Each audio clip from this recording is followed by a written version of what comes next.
Breaking. Princess Leonor weds Christian, Spain and Denmark celebrate together. The world expected a royal formality. But what unfolded was pure emotion. Tears, cheers, and history rewritten. Princess Leonor of Spain has married Prince Christian of Denmark. And in that single moment, two nations became one. The bells of Copenhagen rang through the cold, clear morning. Flags of red and yellow fluttered beside those of white and red.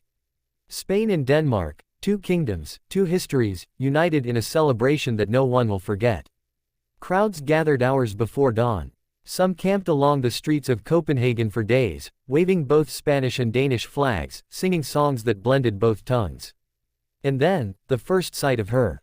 Princess Leonor, Spain's future queen, stepping out of the historic Amalienburg Palace, radiant, composed, yet trembling with the weight of the moment.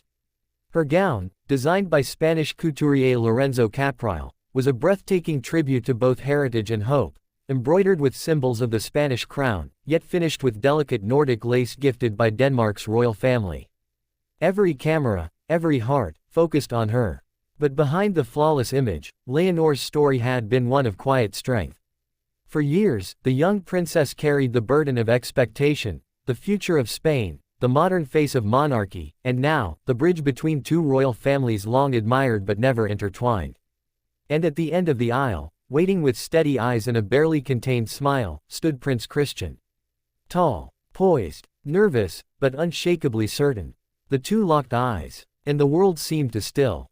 The ceremony itself was more than a wedding, it was a moment of reconciliation between traditions. King Felipe VI of Spain and Queen Letizia arrived together, their faces glowing with both pride and emotion. Behind them, Queen Margrethe II of Denmark, regal as ever, looked on with the wisdom of nearly a century of monarchy. As the Spanish anthem faded into the Danish one, tears could be seen in Queen Letizia's eyes.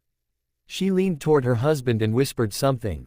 Those close enough to read her lips say she murmured, "She's not just our daughter anymore, she belongs to history now."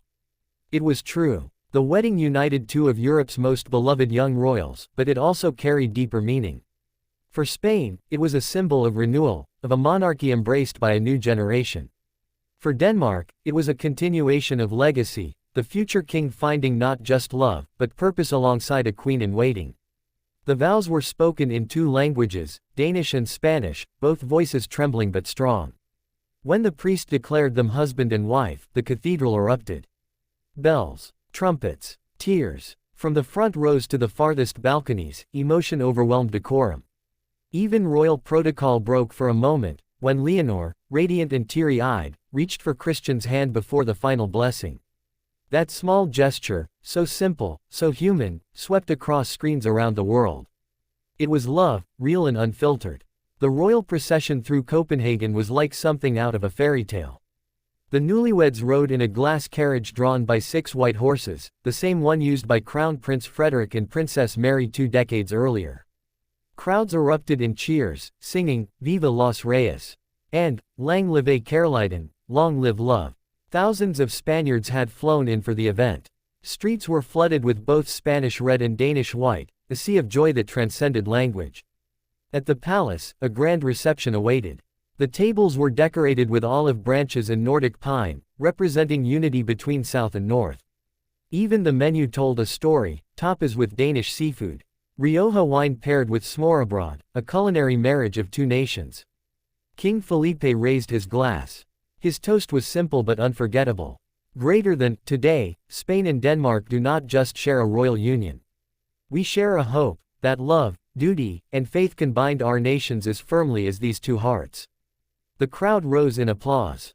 Prince Christian turned toward Leonor and whispered, "You've brought the sun to Denmark." Her reply, caught on microphone, melted millions. Greater than, and you've given me a home beyond Spain. But this story was not without its challenges. Behind the glittering facade, both royal families had quietly navigated months of tension. Questions of protocol, of titles, of where the couple would live. Would Leonor remain crowned princess of Spain, destined to be queen one day? Or would she move permanently to Denmark as Princess Christian? The answer, revealed in an unprecedented royal statement, stunned many. Leonor would retain her status as Spain's future monarch. But she would also take on ceremonial duties in Denmark, becoming, effectively, the first royal in modern Europe to serve in dual symbolic roles. It was a diplomatic balancing act, one made possible only through the respect shared between King Felipe and Queen Margrethe. Rumors spoke of tense discussions behind palace doors, debates over citizenship, succession laws, even language. But ultimately, love prevailed. Queen Letizia reportedly told advisors, "We raised her to serve, not just a throne, but people. If her path expands beyond Spain, so be it." And so it did. As the celebrations continued into the night, Europe reacted with emotion unseen in decades. In Madrid, massive screens in Plaza Mayor showed the wedding live. Crowds cheered when Leonor kissed Christian under the vaulted ceilings of the cathedral. Old men waved Spanish flags. Children shouted, "Viva la Reina Leonor." In Copenhagen, candles lit up Nyhavn harbor. Choirs sang both national anthems in harmony. It wasn't just a royal event, it was a shared dream. Across social media, millions shared the same sentiment: this feels like history healing itself. Later that night, after the final dance and the fireworks, the couple slipped away from the reception. A private photograph later released by the palace showed them standing on a balcony, Leonor wrapped in Christian's coat, the lights of Copenhagen behind them. No crowns, no ceremony. Just two young people who had grown up in the glare of public life, finally able to breathe as husband and wife. Insiders revealed that the couple spent their first married night at Fredensborg Palace, a place symbolic of Danish peace. In the morning, they were seen strolling the gardens, hand in hand, without their security detail. That image, candid, pure, human, became the defining memory of the wedding. This union was never just about romance.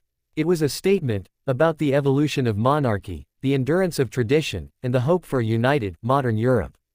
For Spain, Leonor's marriage marks a turning point, the blending of old-world dignity with a new era of compassion and equality.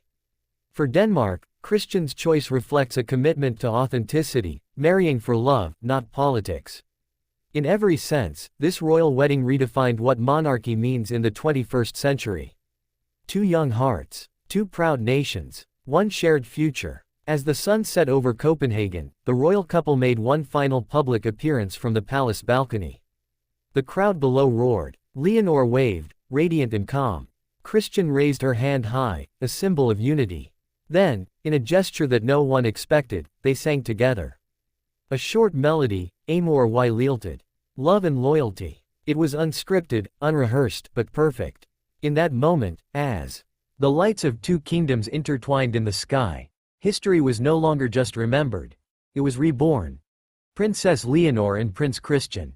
Two royals, two hearts, one destiny. And tonight, the world believes in love again.